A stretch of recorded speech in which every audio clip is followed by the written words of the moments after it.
Can you tell which of these graphs represent functions and which do not? At first glance, they may all look like ordinary graphs, but only some of them are actually functions. How can we tell? Do we need to test every point on the graph? Fortunately, mathematicians discovered a very simple method called the vertical line test. By the end of this video, inshallah, you will be able to look at almost any graph and immediately tell whether it represents a function or not. So, let's get started. Welcome back to Functions and Graphs Made Easy. So far in this playlist we have learned what functions are, function notation, how to evaluate functions, how to find the domain and range of a function, and how to read the graph of a function. Today we are going to answer one of the most important questions in this course.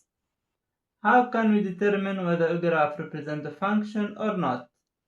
To answer that, we first need to understand the difference between relations and functions. Let's begin with two sets. Suppose we have the set A, 1, 2, 3, and the set B, 2, 4, 6. A relation is simply any collection of ordered pairs that connects elements from one set to another. For example,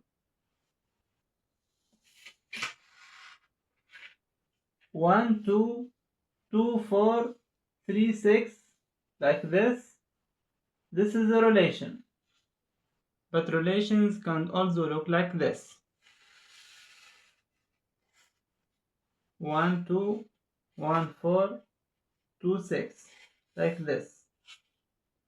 This is still a relation because relations place no restriction on how elements are connected. A function, however, is a special type of relation. Remember the definition from our first lesson. A function is a relation in which every input has exactly one output. Notice the word exactly one.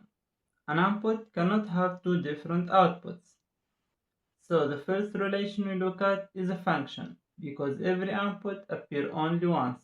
But the second one is not a function, because the input 1 has two outputs, 2 and 4. That violates the definition of a function.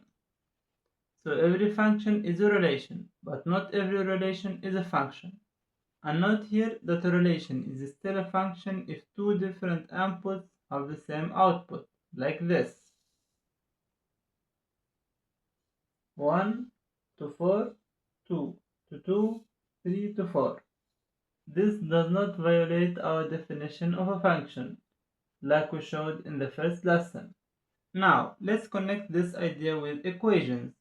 An equation is simply a type of relation that uses the equal sign. There are other types of relations than equal signs, like the greater sign or the smaller sign, the inclusion sign between sets, or any other type of relation between two items you can think of. So, back to equations. Instead of listing ordered pairs one by one, an equation describes all ordered pairs that satisfy it. For example, y equals x squared represent infinitely many ordered pairs. If we choose different values of x, we get different points on its graph, like this. So, equations are another way of describing relations.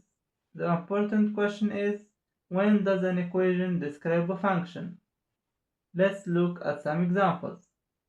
First, consider y equals x squared. Its graph is a parabola. Does every x value have exactly one y value? Let's test few values. If x equals 2, y equals 4. If x equals minus 3, y equals 9. And every input gives one and only one output. So this equation is a function. Now consider x squared plus y squared equals 1. Its graph is a circle.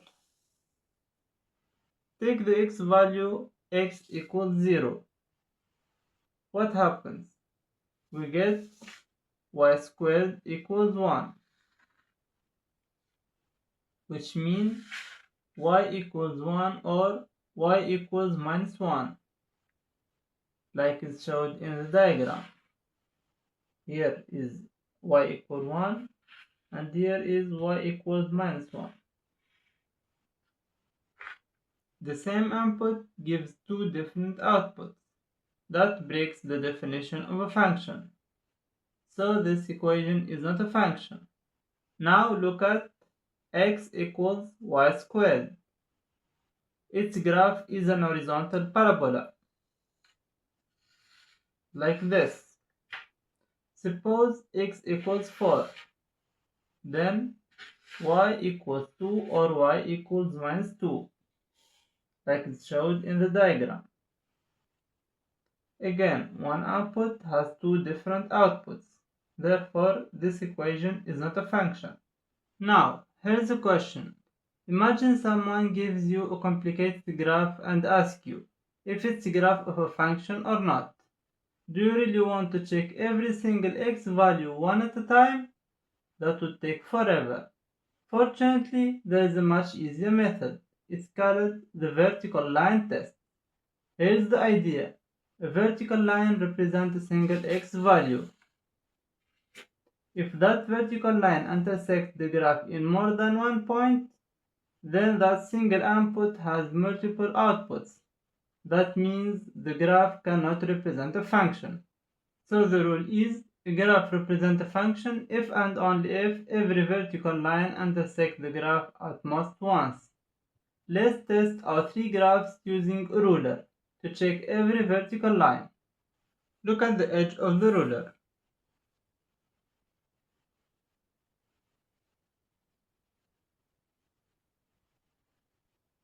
The graph of y equals x squared passes because every vertical line touches it only once.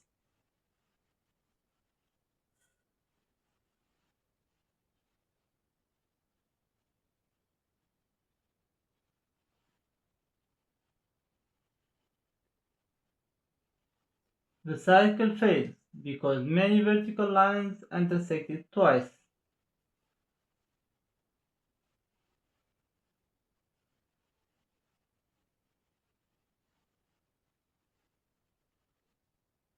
The graph of x equals y squared also fails because many vertical lines intersect it twice.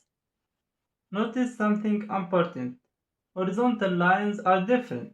An horizontal line can intersect the graph of a function many times, like this graph.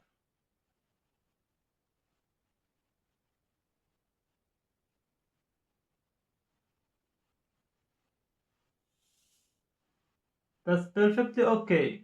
Why? Because an horizontal line represents one output. There is nothing wrong with different inputs producing the same output.